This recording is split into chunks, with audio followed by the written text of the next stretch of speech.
Hello everyone and welcome back to UGC NET mentor. I hope you are doing well guys. आज हमारा episode number 3 है for important MCQs and previous year questions on communication. इससे पहले 2 episode already discuss हो चुके हैं। मैं आपको बता दूं कि मैं इस चैनल पे आपको इम्पॉर्टेंट और मोस्ट एक्सपेक्टेड एमसीक्यूज डिस्कस करवा रहा हूं। यहाँ पर प्रीवियस ईयर के क्वेश्चंस भी हम कवर कर रहे हैं through important MCQs and previous year question series. यहाँ पे डेली शाम को 8 बजे एक्सेप्ट संडे को क्लास नहीं आएगी, बाकी डेली बेसिस पे आपको शाम को 8 बजे यहाँ पे क्लास मिल जाएगी। गाइज इससे पहले एपिसोड नंबर 1 आया था, that was on teaching aptitude. सभी स्टूडेंट्स का अच्छा फीडबैक रहा कि अच्छी क्लास थी। और एपिसोड नंबर 2 जो आया था दैट वाज रिसर्च एप्टीट्यूड, जिसमें मैंने आपको टिप्स एंड ट्रिक्स का यूज करते हुए एमसीक्यूज के जो क्वेश्चंस बनते हैं उनको मैंने एक्सप्लेन भी किया था कि इनका आंसर कैसे हो सकता है और रिसर्च एप्टीट्यूड में तुक्का किस तरीके से लगा सकते हैं। जो तुक्के वाली जो ट्रिक्स होती हैं, जो चीजें होती हैं, मैंने इस वाले एपिसोड में डिस्कस की थी, तो आप एपिसोड नंबर 1 और 2 देख लेना। यहाँ पर जो सीरीज है ना, important MCQs and previous year question की सीरीज, मैंने इसकी प्लेलिस्ट बना दी है और उस प्लेलिस्ट का लिंक मैं दे दूंगा इसी वीडियो के डिस्क्रिप्शन बॉक्स में। अदरवाइज आप मेरे चैनल पे जाके भी देख सकते हो। मैं एक बार आपको अपने चैनल पे विजिट करा देता हूँ। जब आप मेरे चैनल पे आएंगे, इस चैनल पे आने के बाद आपको आना है यहाँ पर प्लेलिस्ट वाले सेक्शन में और यहाँ पर आपको बहुत कुछ मिल जाएगा गाइज। बिलीव मी, यहाँ पे आपको 2020 के प्रीवियस ईयर के पेपर्स मिल जाएंगे, जो कि यहाँ पर शिफ्ट वाइज मैंने डिस्कस किए थे कि अलग अलग शिफ्ट के जो एग्जाम हुए थे, अलग अलग डेट पे जो एग्जाम हुए हैं यूजीसी नेट के, इनको मैंने डिस्कस किया हुआ है। आप इनको एक बार जरूर देख लेना, बिकॉज प्रीवियस ईयर के क्वेश्चंस को लगाना बहुत जरूरी है और यहाँ पर मैंने उनका आंसर भी दिया है, कुछ क्वेश्चंस को मैंने सॉल्व करके भी दिखाया है। तो ये जो चीजें आपके लिए बहुत बेनिफिशियल रहने वाली हैं। इसके अलावा आप देखेंगे जो 2021 में एग्जाम हुए थे लास्ट ईयर, मैंने इनको भी एक्सप्लेन किया है। अलग अलग डेट पे जो एग्जाम हुए थे उन सभी एग्जाम को मैंने यहाँ पर डिस्कस किया है। तो आप इन सभी को देख लीजिए, बिकॉज ये कंप्लीटली फ्री में वीडियोस अवेलेबल हैं हमारे यूट्यूब चैनल पे।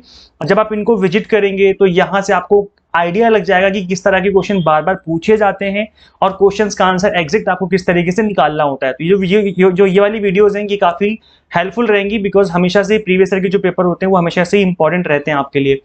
इसके अलावा गाइस यहाँ पर आपको मैं बता दूं कि यहाँ पर ये जो प्रीवियस ईयर के क्वेश्चंस हैं, लाइक जो अभी हम डिस्कस कर रहे हैं important MCQs and previous year question की सीरीज वाली, मैंने यहाँ पर बना रखा है प्लेलिस्ट। इसके अलावा यूजीसी नेट जो पेपर 1 के ओनली इंपॉर्टेंट टॉपिक्स हैं उनको मैं यहाँ पे डिस्कस कर रहा हूँ, तो आप इनको भी देख लेना। इसकी प्लेलिस्ट भी आपको यहीं पे मिल जाएगी।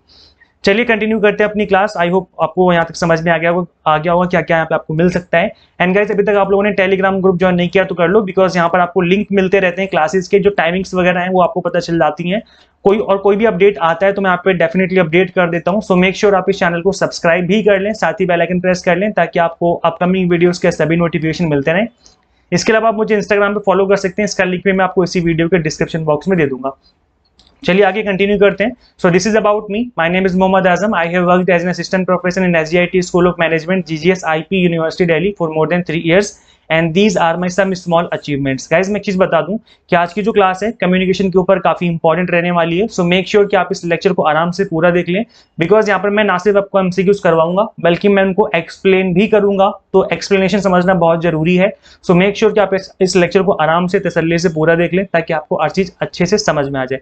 चलिए स्टार्ट करते हैं। This is the first question. यहाँ पे अभी इंग्लिश में क्वेश्चन है और सामने नेक्स्ट स्लाइड पे हिंदी में भी है, सो गाइस डोंट वरी, पहले हम एक बार इंग्लिश में देख लेते हैं। क्वेश्चन है, identify the skills promoted by communication from the following. Communication के द्वारा कौन सी स्किल जो है प्रमोट होती हैं? Reading and listening, listening and helping, helping and speaking, speaking and writing. तो यहाँ पे 4 ऑप्शन गिवन है। अब इन चारों में आपको कॉम्बिनेशन बनाना है। अब यहाँ पर ए एंड बी होगा ओनली, तो मतलब केवल ए और बी होगा, क्योंकि एनटीए में देखने को मिला है कि इस बार इस तरीके के जो क्वेश्चन बहुत ज्यादा बन रहे हैं, जहाँ पे आपको 4 ऑप्शन गिवन होते हैं, उसके बाद कोड फॉर्मेट में आपको गिवन होती है, उसके बाद आपको चूज करना पड़ता है कि राइट आंसर क्या होना चाहिए। तो ऐसे क्वेश्चन एग्जाम में बन रहे हैं, तो हमें प्रैक्टिस भी ऐसे क्वेश्चन की करनी जरूरी है। तो चलिए अपने मन में सोचिए और बताइए कि इन चारों में से राइट आंसर क्या होना चाहिए आपके according.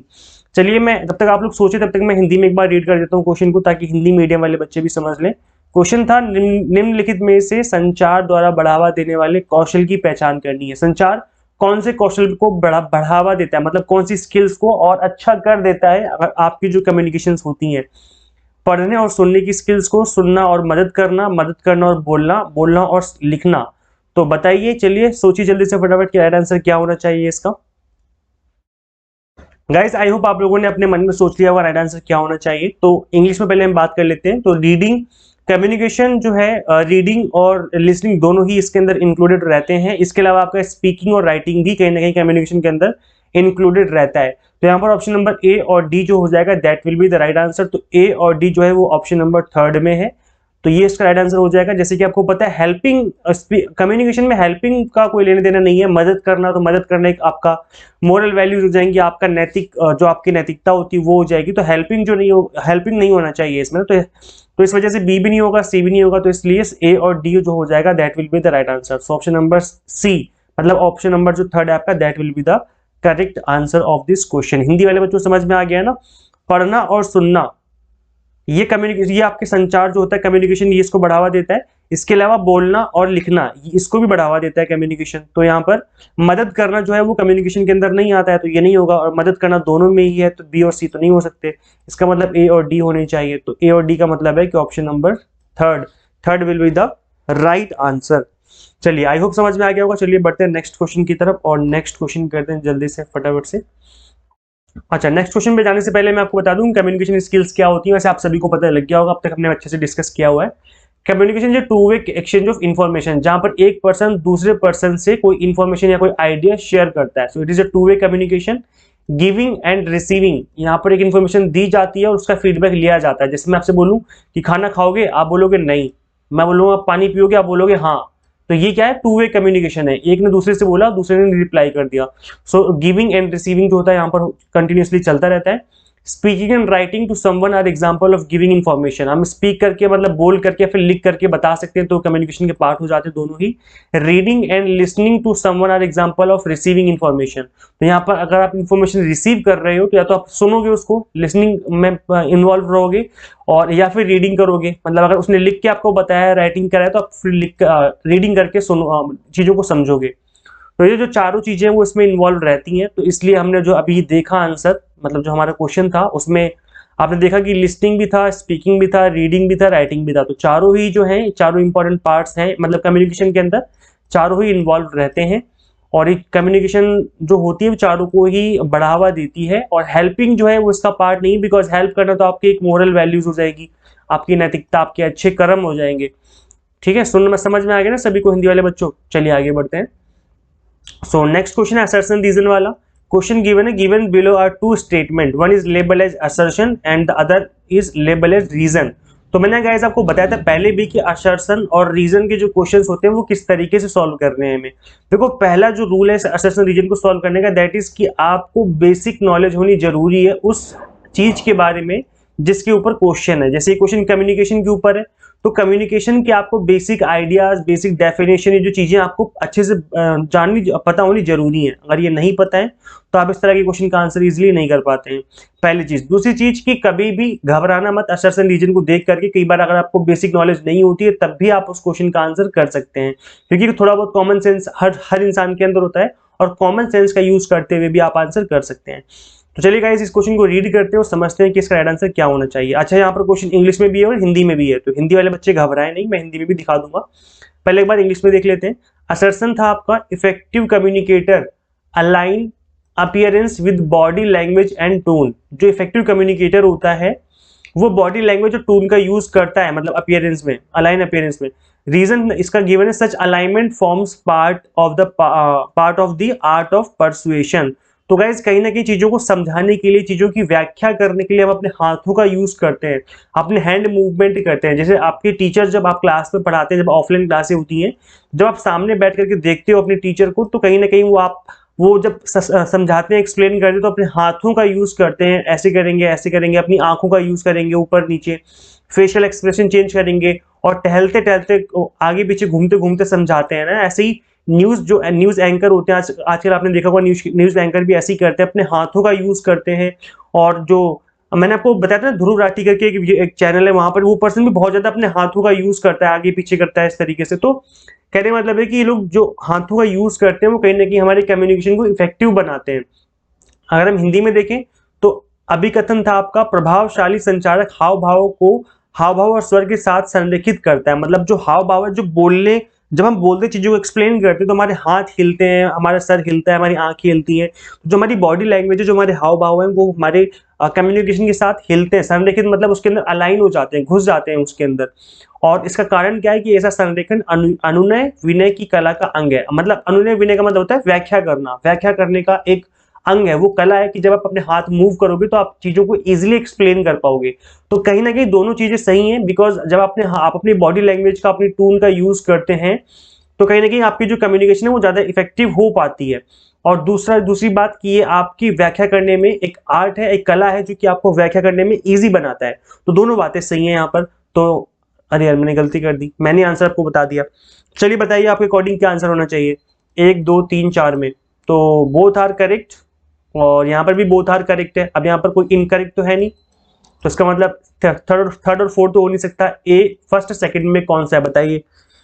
Both A and correct, A and R are correct and R is the correct explanation of A. Both are correct and R is not the correct explanation of A. चलिए बताइए आपके according right answer क्या होना चाहिए। जो Hindi medium वाले बच्चे हैं बताइए जल्दी से। ए और आर दोनों सही हैं और आर ए की सही व्याख्या करता है, और दोनों सही है लेकिन ए आर ए की सही व्याख्या नहीं करता है। तो इन दोनों में से बताइए राइट आंसर क्या होना चाहिए।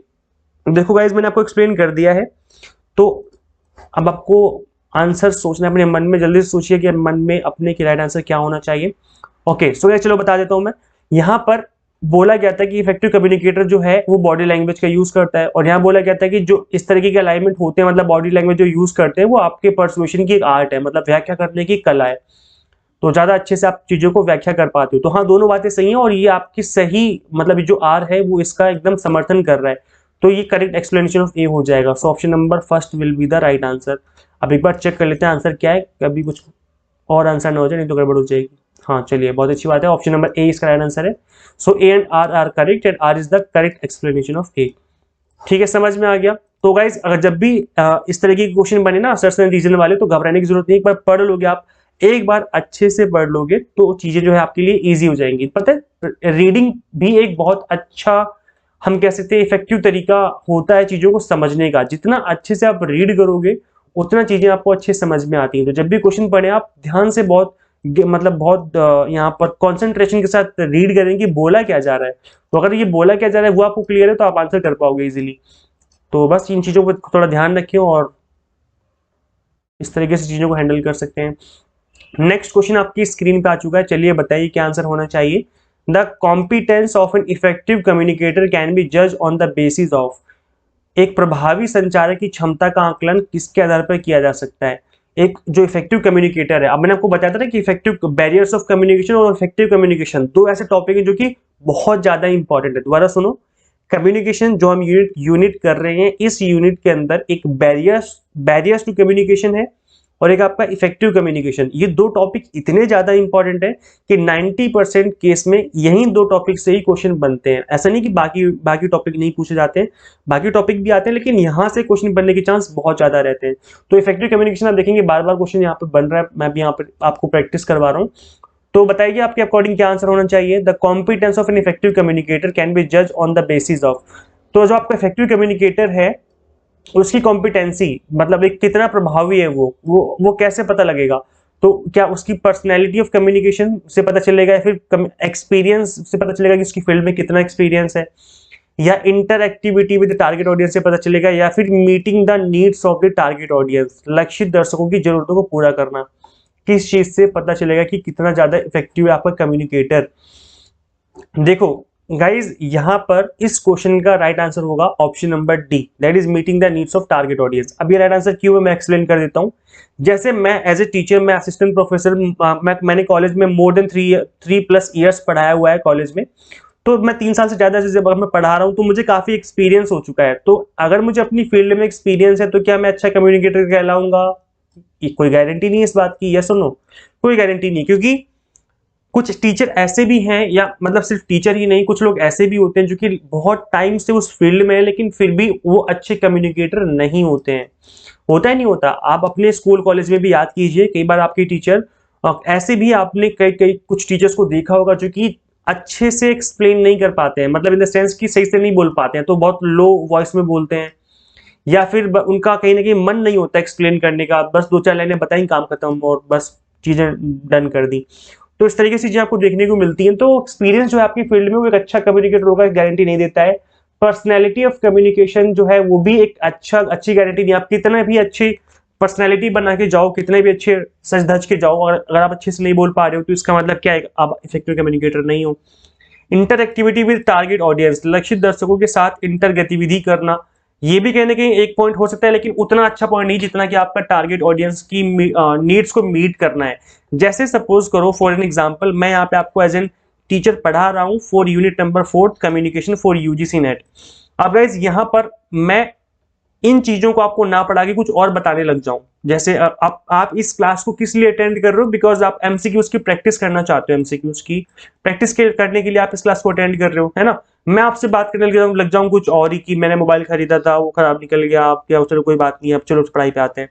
तो ये क्या है, हमारा जो कम्युनिकेशन है वो इफेक्टिव नहीं हो पाया, बिकॉज जो 1 घंटा या जो आधा घंटा या 40 मिनट की जो हमारी क्लास थी वो इफेक्टिव नहीं हो पाई, बिकॉज मैं कुछ और ही बातें कर रहा था या फिर मैं कुछ और ही एक्सप्लेन कर रहा था। तो कहीं ना कहीं जो टारगेट ऑडियंस है मेरी, मतलब जो आप लोग स्टूडेंट हैं जो हमारी क्लासेस को अटेंड कर रहे हैं, अगर आपकी नीड फुलफिल नहीं हुई ना, तो इसका मतलब है कि मैं एक इफेक्टिव कम्युनिकेटर नहीं कहलाऊंगा। मैं तभी एक इफेक्टिव कम्युनिकेटर कहलाऊंगा जब मेरी ऑडियंस की जो नीड है वो फुलफिल हो जाएगी, then I will be an effective communicator. तो यहाँ पर राइट आंसर क्या होना चाहिए, इफेक्टिव कम्युनिकेटर वही होता है जो अपनी ऑडियंस की नीड को फुलफिल कर दे। जैसे एक एग्जांपल और ले लेते हैं, अगर आप एक मार्केटिंग पर्सन हो, सेल्समैन हो, आप सेल्स करने जाते हो मार्केट में, तो आप अपने ऑडियंस को, आप अपने कस्टमर को एक्सप्लेन करोगे अपने प्रोडक्ट के बारे में। तो इसका मतलब है कि आप ऑडियंस की जो नीड है, जो उनकी जरूरत है, उनको ध्यान में रख करके चीजों को एक्सप्लेन कर रहे हो। ऐसा नहीं होना चाहिए कि आप सेल करने गए थे मोबाइल फोन और उन लोगों की नीड है टीवी की और आप उनको मोबाइल फोन एक्सप्लेन करे जा रहे हो। तो ये आप इफेक्टिव कम्युनिकेटर नहीं कहलाओगे, बिकॉज आपका मैसेज जो है उन तक पहुंचेगा नहीं, बिकॉज वो आपके ऊपर आपकी बातों पे ध्यान ही नहीं देंगे। ठीक है, तो आप इफेक्टिव कम्युनिकेटर नहीं कहलाएंगे। इफेक्टिव कम्युनिकेटर तभी कहलाएंगे जब उनकी नीड को आप फुलफिल करो, वो क्या जानना चाहते हैं, क्या सुनना चाहते हैं, आप वही उनको बोल रहे हो, then you will be an effective communicator. तभी वो आपको ध्यान से सुनेंगे, अदरवाइज वो आपको ध्यान से नहीं सुनने वाले।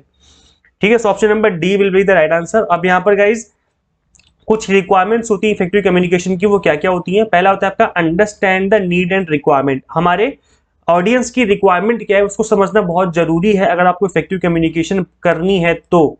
समझ रहे हैं आप लोग, अगर आपके ऑडियंस की नीड है ये जानना कि कल बारिश होगी या नहीं होगी, तो आप वही बताओ ना कल बारिश होगी नहीं होगी, तो आपको सुनेंगे वो ध्यान से। और उनकी नीड है कुछ और, आप बता रहे हो कुछ और, तो आपको सुनेंगे ही नहीं, तो इफेक्टिव कम्युनिकेशन हो ही नहीं पाएगी। क्योंकि इफेक्टिव कम्युनिकेशन तो वही होती है जब चीजों को इफेक्टिव तरीके से डिलीवर किया जा सके, मतलब जो आप मैसेज डिलीवर कर रहे हो वो लोग सुने समझे कि क्या बोला जा रहा है, उसी को हम इफेक्टिव कम्युनिकेशन कहते हैं। नेक्स्ट इसमें आता है आपका नेक्स्ट रिक्वायरमेंट होती है लिसनिंग की। जो आपके ऑडियंस है वो सुने आपको ध्यान से कि चल क्या रहा है, मतलब क्या बोला क्या जा रहा है। So listening will make understanding clear and when we pay attention to others viewpoints and response as per the situation। तो हम अगर जब ध्यान से सुनते हैं ना कि क्या बोला जा रहा है, तभी इफेक्टिव कम्युनिकेशन हो पाती है। नोइंग द ऑडियंस, हमें ऑडियंस को समझना चाहिए, तभी हम उनकी नीड को समझ पाएंगे। अगर हम ऑडियंस को जानते ही नहीं है, उनको सही नहीं समझ पाएंगे कि ऑडियंस कैसी है हमारी, तो हम अच्छे कम्युनिकेटर नहीं बन सकते। ठीक है, तो मैंने हिंदी में भी डाल दिया, जो हिंदी वाले बच्चे एक बार हिंदी में देख लेना। वैसे जो चीजें आपको समझ में आ ही गई होंगी, आवश्यकताओं और आवश्यकताओं को समझे, सुनना और श्रोताओं को जानना, ये जो चीजें आपके एक प्रभावी संचार को अच्छा बनाती हैं। चलिए गाइस नेक्स्ट क्वेश्चन करते हैं। नेक्स्ट क्वेश्चन आपकी स्क्रीन पे आ चुका है। Next question is which of the following. अच्छा, जो हिंदी मीडियम वाले बच्चे हैं वो घबराए नहीं, नेक्स्ट जो स्लाइड है मैंने हिंदी में भी डाल रखी है, तो मैं हिंदी में भी दिखा दूंगा, पहले एक बार इंग्लिश में पढ़ लेते हैं। क्वेश्चन है which of the following are the most important factors in successful communication. एक सक्सेसफुल कम्युनिकेशन के लिए मोस्ट इंपॉर्टेंट फैक्टर्स कौन कौन से होते हैं। एम्पैथी है, सेल्फ अवेयरनेस है, मेमोरी एंड पॉजिटिव थिंकिंग है। तो आपके यहाँ पर 4 ऑप्शन गिवन है, बताना है कि इसमें राइट आंसर क्या होना चाहिए। एनटी आजकल ऐसे क्वेश्चन पूछ रहा है, तो हमें ऐसे क्वेश्चन की प्रैक्टिस करनी भी चाहिए। चलिए सोचिए इंग्लिश मीडियम वाले बच्चों, तब तक मैं हिंदी मीडियम वाले बच्चों को एक बार समझा देता हूँ। सफल संचार में निम्नलिखित में से कौन सबसे महत्वपूर्ण कारक है। सहानुभूति है, आत्म जागरूकता है, याद करना मतलब दैट इज लर्निंग, और नेक्स्ट आपका सकारात्मक सोच।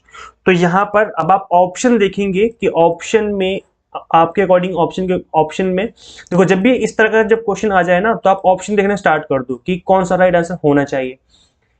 पहले ऑप्शन में लिखा है कि first and second are correct and while third and fourth are incorrect. तो यहाँ पे साफ साफ लिखा हुआ है कि भाई पहला और दूसरा सही है, मतलब एम्पैथी और सेल्फ अवेयरनेस सही है, और थर्ड एंड फोर्थ गलत है, मतलब मेमोरी और पॉजिटिव थिंकिंग जो है वो गलत है। तो ऐसा हो ही नहीं सकता, बिकॉज कम्युनिकेशन प्रोसेस में पॉजिटिव थिंकिंग का होना बहुत जरूरी है। तो ये तो चीज गलत हो गई ना, ये ऑप्शन नंबर ए तो होएगा ही नहीं। अब पॉजिटिव थिंकिंग का मतलब है सकारात्मक सोच। जैसे मैं कम्युनिकेट कर रहा हूँ आपके साथ, मैं आपको कम्युनिकेशन का जो यूनिट है, यूनिट नंबर 4 में आपको एक्सप्लेन कर रहा हूँ, लेकिन आप पहले से नेगेटिव होकर बैठे हो कि यार बहुत टफ है, ये तो मुझे समझ में नहीं आएगा, यार ये सर कैसे पढ़ाएंगे, मैं पढ़ भी लूंगा तब भी समझ में नहीं आएगा, मुझसे तो क्वेश्चन होते ही नहीं है। तो अगर आप ऐसी सोच लेकर के बैठे हो, मतलब नेगेटिव थिंकिंग लेकर के बैठे हो, तो आपको क्वेश्चन बिल्कुल नहीं होने वाले, आपसे क्वेश्चन होंगे ही नहीं, या फिर आपको चीजें समझ में नहीं आएंगी, जो मैं बोलूंगा वो चीजें समझ में नहीं आएंगी, बिकॉज आपके दिमाग में कुछ और ही चल रहा है। तो पॉजिटिव थिंकिंग होना बहुत जरूरी है, तभी कम्युनिकेशन जो है वो सक्सेसफुल हो पाएगा। तो फर्स्ट ऑप्शन नहीं हो सकता। नेक्स्ट आपका first second third are correct while fourth is incorrect, ये भी नहीं हो सकता बिकॉज हमने फोर्थ की तो बात करी है यहाँ पर अभी। तो option number third that is first second third fourth are correct, तो हाँ ये ऑप्शन हो जाएगा। Third and fourth are correct while first and second are incorrect. तो यहाँ पर एम्पैथी एंड सेल्फ अवेयरनेस भी जरूरी होती है इस कम्युनिकेशन प्रोसेस में। तो option number third that is option number C will be the right answer of this question. तो एक बार समझ लेते हैं हम लोग कि इसका राइट आंसर थर्ड क्यों है। The following are certain psychological, physiological factors that are instrumental for effective communication and it act as aids for smooth transmission of a message between the people। तो पहला आपका एम्पैथी, एम्पैथी मतलब होता है सहानुभूति। अब ये क्या है, due the consideration of others emotions and sentiments which help in judicious choice of words so that the any error और scope of disregard can be prevented in the communication process. क्या बोला जा रहा है गाइस कि जो आपकी सहानुभूति है, हिंदी में अगर बात करें तो सहानुभूति बोलते हैं इसको हिंदी में, दूसरे की भावनाओं और भावनाओं के विचार को संदर्भित करती है, जो शब्दों के विवेकपूर्ण चयन में मदद करती है ताकि संचार प्रक्रिया में किसी भी त्रुटि या अवहेलना की गुंजाइश को रोका जा सके। अब गाइस जो सहानुभूति, जैसे आप लोग एज ए स्टूडेंट हैं जो मेरे साथ सहानुभूति रखते हैं, टीचर के साथ सहानुभूति रखते हैं, जैसे मेरे मुंह से कुछ गलत निकल जाए तो आप लोग ना मुझे माफ कर देंगे जल्दी, क्योंकि आपको लगता है कि सर हमें डेली बेसिस पे पढ़ाते हैं, इतनी मेहनत करते हैं यार, हो सकता है कुछ गलती से मुंह से निकल गया हो। तो सहानुभूति आपकी जब होती है मेरे प्रति, तो आप उस कम्युनिकेशन को इजीली सक्सेसफुल बना सकते हो। कई बार जो त्रुटियां हो जाती है उनको भी हम ओवरकम कर जाते हैं। त्रुटि मतलब होता है गलती, कोई एरर हो गया तो उसको भी हम ओवरकम कर जाते हैं अगर आपकी सहानुभूति होती है हमारे साथ। अगर आपकी सहानुभूति नहीं है, एम्पैथी नहीं है, तो आप बोलोगे अरे यार क्या पढ़ा रहे हैं सर, कुछ भी पढ़ा देते हैं। तो इसमें क्या है कि आप यहाँ पर जो कम्युनिकेशन में करना चाहते हो वो इफेक्टिव तरीके से नहीं हो पाएगा, सक्सेसफुल नहीं हो पाएगा, बिकॉज कोई एरर था जो कि आप उस एरर से ओवरकम ही नहीं कर पाए। तो इसलिए एम्पैथी होना जरूरी है। नेक्स्ट आपका self awareness is the ability to assess one self as well as others personality thought process so as to aware of the context while dealing with people from all walks of life। क्या बोला जा रहा है इसकी यहाँ पर self awareness का होना बहुत जरूरी है। सेल्फ अवेयरनेस का मतलब क्या होता है, आत्म जागरूकता। हिंदी में बात करें तो क्या बोलेंगे इसे हम, आत्म जागरूकता। स्वयं के साथ साथ दूसरे के व्यक्तित्व विचार प्रक्रियाओं का आकलन करने की क्षमता है ताकि जीवन के सभी क्षेत्रों के लोगों के साथ व्यवहार करते समय संदर्भ से अवगत हो सके। हम जब तक सेल्फ अवेयर नहीं होते तब तक हम कम्युनिकेट नहीं कर पाते हैं अच्छे से। आप सेल्फ अवेयर का मतलब होता है कि आपको अपने बारे में सब कुछ पता होना जरूरी, कि आप कैसे हो, आप कैसे बात करते हो, ये जो चीजें आपको खुद के बारे में जाननी जरूरी है। तो सेल्फ अवेयरनेस होना बहुत जरूरी, तभी आप अच्छे से कम्युनिकेट कर पाते हैं। अगर मैं एज ए टीचर, मैं मोहम्मद आजम, मैं एज ए टीचर अपने बारे में सेल्फ अवेयर नहीं हूँ, जैसे मैं दिल्ली यूनिवर्सिटी से पास आउट हूँ, मैंने Shri Ram college of commerce जो कि टॉप कॉलेजेस में से आता है, वहां से मैंने पोस्ट ग्रेजुएशन करी है। तो अगर मैं इन चीजों से अवेयर नहीं हूँ, जब तक मुझे खुद की वैल्यू नहीं पता होगी तब तक मैं अच्छे से कम्युनिकेट नहीं कर पाऊंगा। क्योंकि मुझे पता है कि मैं वहां का प्रोडक्ट हूँ, इसका मतलब मैं लाइफ में बहुत कुछ कर सकता हूँ और मुझे बहुत सारी चीजें मैंने सीखी है वहां से जो कि मैं अपनी लाइफ में यूज कर सकता हूँ। तो कहीं ना कहीं मेरे अंदर कॉन्फिडेंस आ जाएगा बात करने का, कम्युनिकेशन करने का, और अपने कम्युनिकेशन को मैं सक्सेसफुल बना सकता हूँ। तो गाइस इस तरीके से जो चीजें आप लोग भी कर सकते हैं, मतलब सेल्फ अवेयर रहो, अपने बारे में जानो कि आप कौन हो, कैसे हो, ताकि आप कम्युनिकेशन अच्छे से कर पाओ। नेक्स्ट है मेमोरी। मेमोरी मतलब होता है it is the natural faculty of the brain with which one can retrace information and process its own thoughts in order to express them through well structured messages content। तो guys memory का होना बहुत जरूरी है। जब आप communication करते हैं तो जब अगर आप मेमोरी का यूज नहीं करेंगे कि क्या चल रहा है, समझेंगे नहीं, अपने ब्रेन का यूज नहीं करेंगे, तो आपको चीजें समझ भी नहीं आएंगी। और पॉजिटिव थिंकिंग मैंने बता दिया कि जब तक आप पॉजिटिव एटीट्यूड के साथ बातों को नहीं सुनोगे तब तक आप कम्युनिकेशन नहीं कर सकते। जैसे मैं पहले ही मान के बैठा हूं कि यार मैं काम नहीं कर सकता, और कोई आप कितना भी आपको समझा ले कि नहीं आप कर सकते हो, आप कर सकते हो, आप उसके बाद सुनोगे ही नहीं, क्योंकि आप पहले ही मान के बैठे हो कि आप नहीं कर सकते। तो नेगेटिव होना एक जो है आपकी कम्युनिकेशन को खराब बना देता है। तो कम्युनिकेशन के लिए पॉजिटिव माइंड का होना बहुत जरूरी है। ठीक है, हिंदी वाले बच्चों समझ में आ गया ना, सकारात्मक सोच बोलते हैं इसको। नेक्स्ट क्वेश्चन आपकी स्क्रीन पे आ चुका है, that is effective communication in teaching does not require. Effective communication, शिक्षण में प्रभावी संचार की आवश्यकता नहीं है। इफेक्टिव कम्युनिकेशन करना है टीचिंग फील्ड में तो किस चीज की रिक्वायरमेंट नहीं होती है, वॉइस मॉड्यूलेशन रिक्वायरमेंट होती है। हैंडसम अपीयरेंस, अरे क्या बात है, हैंडसम मैं दिखूं ना दिखूं, मैं किस तरीके से बन के बैठा हूं यहाँ पर आपको नहीं पता, तो हैंडसम अपीयरेंस जो है वो जरूरी नहीं है, बट फिर भी मैं विदाउट हैंडसम अपीयरेंस के भी अच्छे से कम्युनिकेट कर सकता हूँ इफेक्टिव तरीके से। एप्रोप्रिएट जेस्चर्स में यूज करने चाहिए, स्टूडेंट्स इन्वॉल्वमेंट जरूरी है, ठीक है। तो हैंडसम अपीयरेंस जो है वो यहाँ पर नहीं हो पाएगा, तो मतलब option number B will be the right answer. सुंदर दिखना एक इफेक्टिव कम्युनिकेशन की गारंटी नहीं देता है, मतलब एक रिक्वायरमेंट नहीं है। वैसे एक अच्छा इंप्रेशन पड़ता है बच्चों के ऊपर जब आप अच्छे से जाते हो। जैसे मतलब मैं अपना एग्जांपल दूं, जिस दिन मैं नॉर्मल कपड़े पहन के जाता था कॉलेज में तो कोई दिक्कत, मतलब ऐसे कोई इतना खास ध्यान नहीं देता था मेरे ऊपर बच्चे, लेकिन जब मैं अच्छे से पैंट शर्ट और अच्छे से टाई वाई ला के जाता था तो बच्चे ध्यान देते थे कि अरे वाह सर तो आज अच्छे बन ठन के आए इस तरीके से। तो मतलब एक अट्रैक्शन होती है, लेकिन दैट वो इफेक्टिव कम्युनिकेशन की एक रिक्वायरमेंट नहीं है, ठीक है। तो रिक्वायरमेंट नहीं है तो हैंडसम पर्सनैलिटी जरूरी नहीं है, अगर आप नॉर्मल भी जाओगे बन करके तब भी आप चीजों को इफेक्टिव तरीके से कम्युनिकेट कर सकते हैं। So option number B will be the right answer. Next question आपकी स्क्रीन पे आ चुका है, that is listening is badly affected. सुनना बुरी तरह प्रभावित होता है किस चीज से? Message overload, excess of listen material, high speed of speaking, a sizable hearing loss, physiological problem और all of the above right. तो गाइस बताइए इसमें से अब ये राइट या गलती से हो गया यहाँ पर, चलिए बताइए यहाँ पर राइट आंसर क्या होना चाहिए ए बी सी डी में से। देखो अगर आपका ओवरलोड हो गया, एक्सेस हो गया आपका जो लिसनिंग मटेरियल है, जैसे सपोज करो 2-3 घंटे से आप सुने जा रहे हो, मुझे सुने जा रहे हो, 3 घंटे हो चुके हैं, 4 घंटे हो चुके हैं, तो कहीं ना कहीं आप बोर हो जाओगे। और हमारा ह्यूमन माइंड ऐसे काम करता है कि वो एक सिंगल प्लेस पे बहुत सारी चीजों को नहीं एक साथ अपने दिमाग में घुसा सकता है ना, तो हमारे माइंड को भी रेस्ट चाहिए होता है। तो ओवरलोड जो है मटेरियल नहीं होना चाहिए, तो ये भी गलत है। हाई स्पीड ऑफ स्पीकिंग, मैं अगर बहुत स्पीड से बोलूँ कि बेटा सुन लो ये ऐसे करके बोलूँ तो आपको समझ भी नहीं आएगा कि सर क्या बोल रहे हैं। तो जो स्पीकिंग है वो बहुत ज्यादा स्पीड में नहीं होनी चाहिए, ठीक है, और स्पीड से होगी तो आपको समझ में नहीं आएगा कि क्या एक्सप्लेन किया जा रहा है। तो स्पीड से नहीं बोलना चाहिए हमें, ये भी गलत हो जाएगा। और वैसे हमारी ऐप में यहाँ पर आपको स्पीड का भी एक ऑप्शन गिवन होता है गाइज। अगर आप इस वीडियो लेक्चर को देख रहे हो तो यहाँ पे देखो नीचे के साइड में आप क्लिक करेंगे, सेटिंग का ऑप्शन होगा, यहाँ पे आप क्वालिटी जो वीडियो की है उसको बढ़ा सकते हो, घटा सकते हो।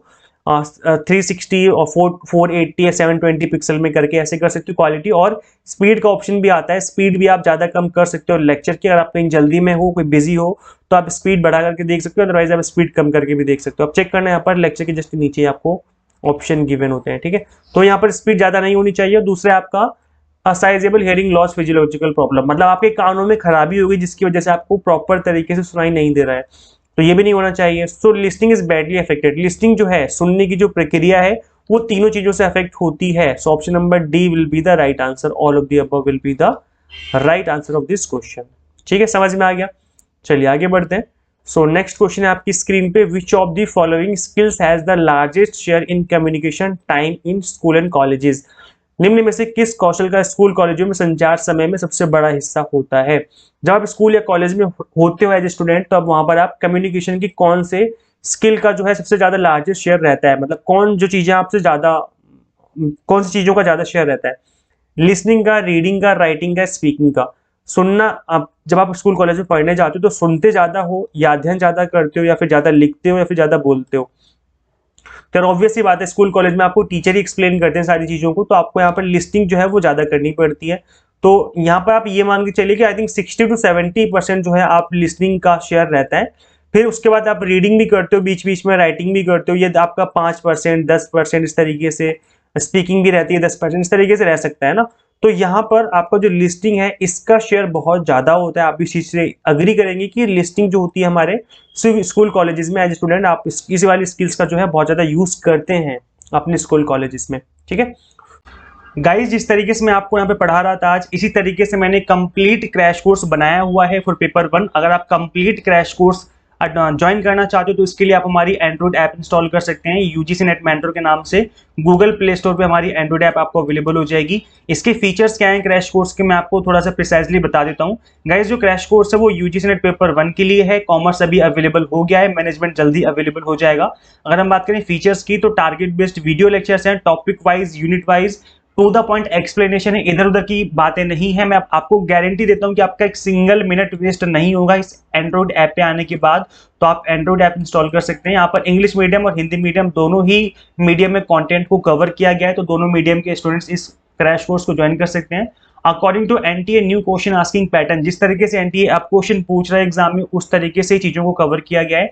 Around 95 unit wise mock test हैं ताकि आप प्रैक्टिस कर सकें, because practice makes a man perfect. तो यहाँ पर इस क्रैश कोर्स में आपको प्रैक्टिस करने के लिए मॉक टेस्ट भी अवेलेबल करवा दिए गए हैं, यूनिट वाइज हैं। सबसे अच्छी बात है कि आप हर यूनिट का अलग से मॉक टेस्ट दे सकते हो एंड पीडीएफ फॉर्मेट में स्टडी मटेरियल है, ताकि आप बाद में इनको डाउनलोड करके इनका प्रिंट आउट भी निकाल सकते हो आप चाहो तो, अदरवाइज आप डाउनलोड करके बाद में भी इन चीजों को रिवाइज कर सकते हो। तो इसको ज्वाइन करने के लिए आपको हमारी ऐप इंस्टॉल करनी है। इस ऐप का लिंक मैं आपको इसी वीडियो के description box and comment box में पिन कर दूंगा।